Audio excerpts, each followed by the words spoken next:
O assunto primeiro já, né, o começo dessa nossa edição já é claro sobre a operação no Rio de Janeiro. 72 horas após a operação, que foi a mais letal da história do Brasil, o governo do Rio de Janeiro divulgou a lista parcial com os nomes dos mortos na ação nos complexos da Penha e do Alemão.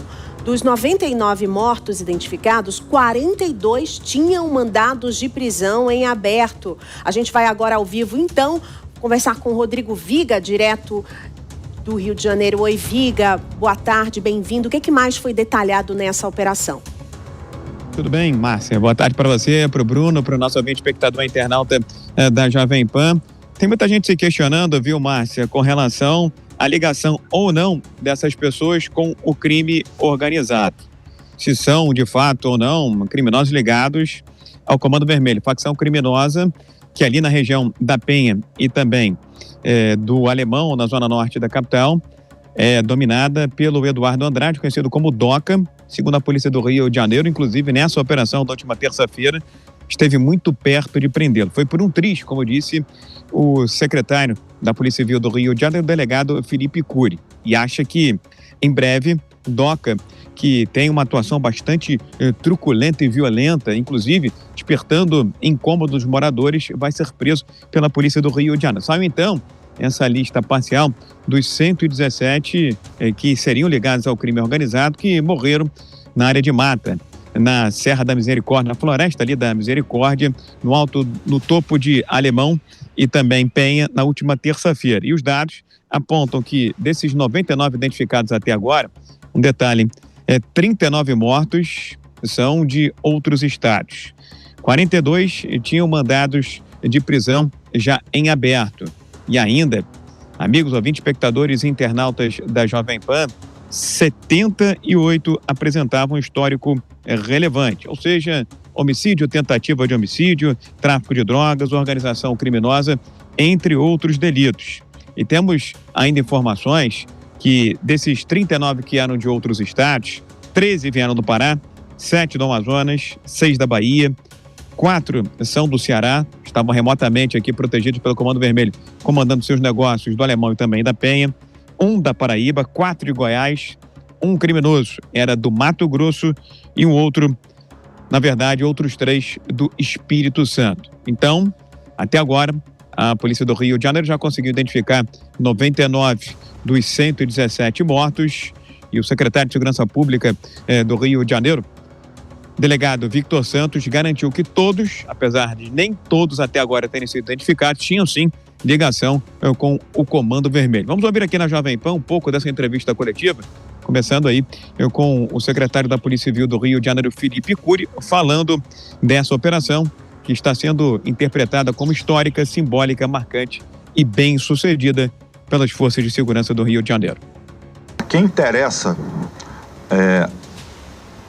fazer com que não haja uma perícia no local feita pelos peritos da polícia. A quem interessa? A gente que não é. A quem interessa remover os corpos, retirar aquelas roupas táticas que eles estavam usando, coletes, coturnos, e só deixá-los de cueca no meio da rua para chamar atenção. A quem interessa fazer remoção de corpos, como já está sendo provado numa investigação feita pela Polícia Civil, nós estamos agindo da forma mais transparente possível. Então, a gente aqui não tem nada a esconder, muito pelo contrário, estamos aqui abertos, prestando satisfação a toda a sociedade, a toda a imprensa. A ação que nós fizemos foi uma ação legítima do Estado. Então, secretário da Polícia Civil do Rio de Janeiro, delegado Felipe Cury, reforçando que foi uma ação legal, legítima, embasada e fundamentada, inclusive, por um pedido do Ministério Público à Justiça e a autorização para o cumprimento dos cerca de 100 mandados de prisão e mais de 150 de busca e apreensão nesse território que é um verdadeiro campo minado, complexos da Penha e do Alemão, na zona norte do Rio de Janeiro, que são comandados, como eu bem disse, por esse criminoso que por muito pouco não foi preso, que tem uma atuação bastante truculenta, bastante violenta e até um protocolo de atuação. Esse protocolo prevê que em momentos assim mais bélicos de crise, esses grandes criminosos do Comando Vermelho fiquem abrigados em complexos de favelas, como Alemão, Penha, Maré, que tem uma certa divisão por lá, o Complexo do Salgueiro em São Gonçalo, na região metropolitana, e ainda a Rocinha, em São Conrado, na zona sul da capital, área nobre aqui do Rio de Janeiro. Márcia.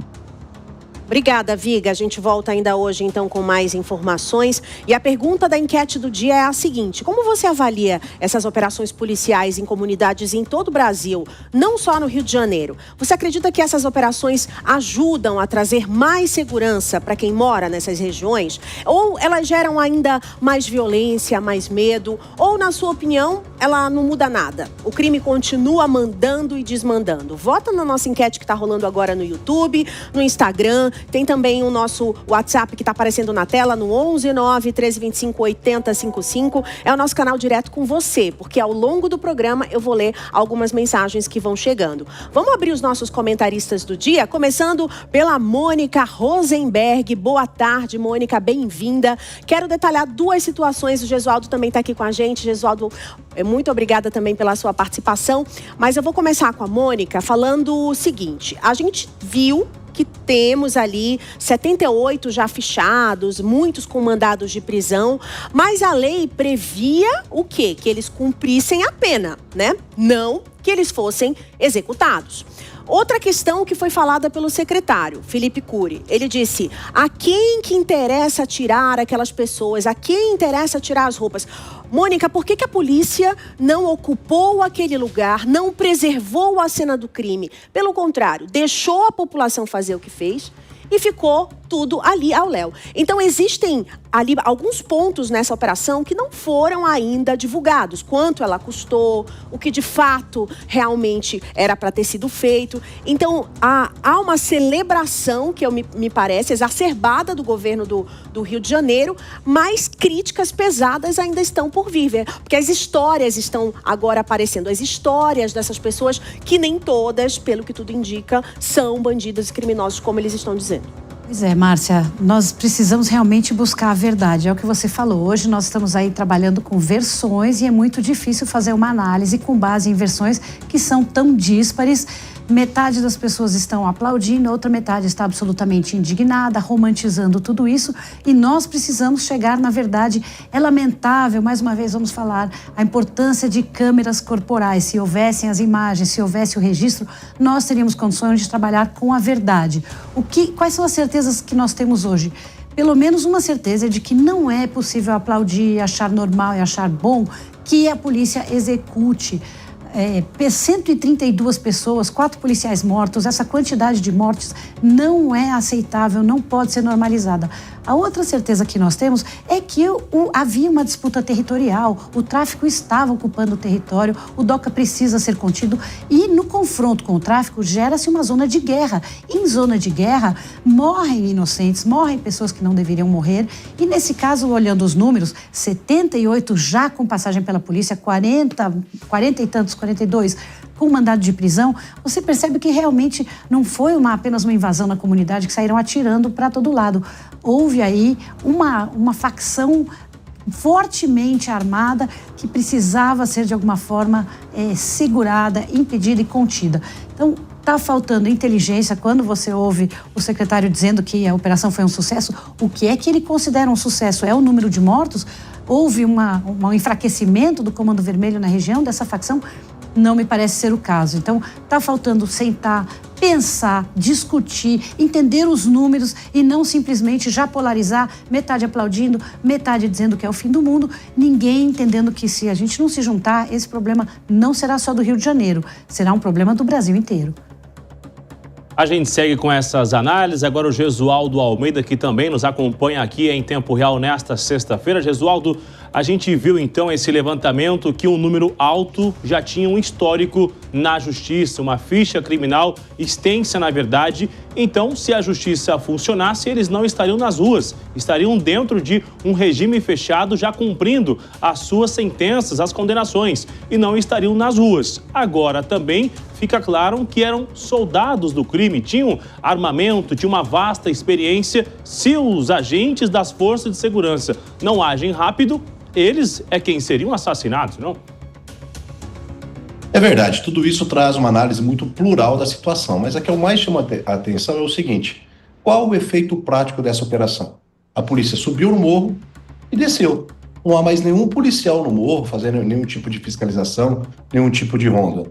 Morreram 4 policiais, morreram 120 pessoas, alguns provavelmente inocentes, morreram criminosos armados, verdadeiros animais, tudo para cumprir ordem de prisão, busca e apreensão, medidas judiciais que já haviam sido deferidas e que o Estado não conseguiu cumprir.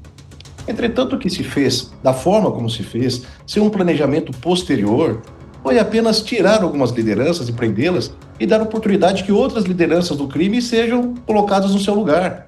Talvez houve um enfraquecimento do Comando Vermelho, ainda que pequeno, mas isso implica apenas em que outros tomarão o seu lugar. Vamos fazer uma conta aqui de padaria. A polícia disse que são 1.000 criminosos armados que tem nesses morros. Eles prenderam 60, morreram outros 60, tem mais 1.000 lá sobrando ainda. Portanto, a questão prática efetiva, o verdadeiro problema não foi enfrentado e não haverá esse enfrentamento enquanto o Estado não voltar a ser Estado. Aquelas pessoas, não é que elas estão à mercê do crime, elas dependem dos criminosos para a sua própria sobrevivência daqueles lugares. Elas são reféns do crime. E se o Estado não fizer uma organização, de forma organizada, retomar essas áreas da mão do crime, essas medidas feitas como agora, essas operações realizadas, apenas implicarão em morte de pessoas, morte inclusive de policiais, sem trazer resultado efetivo para o fim da criminalidade.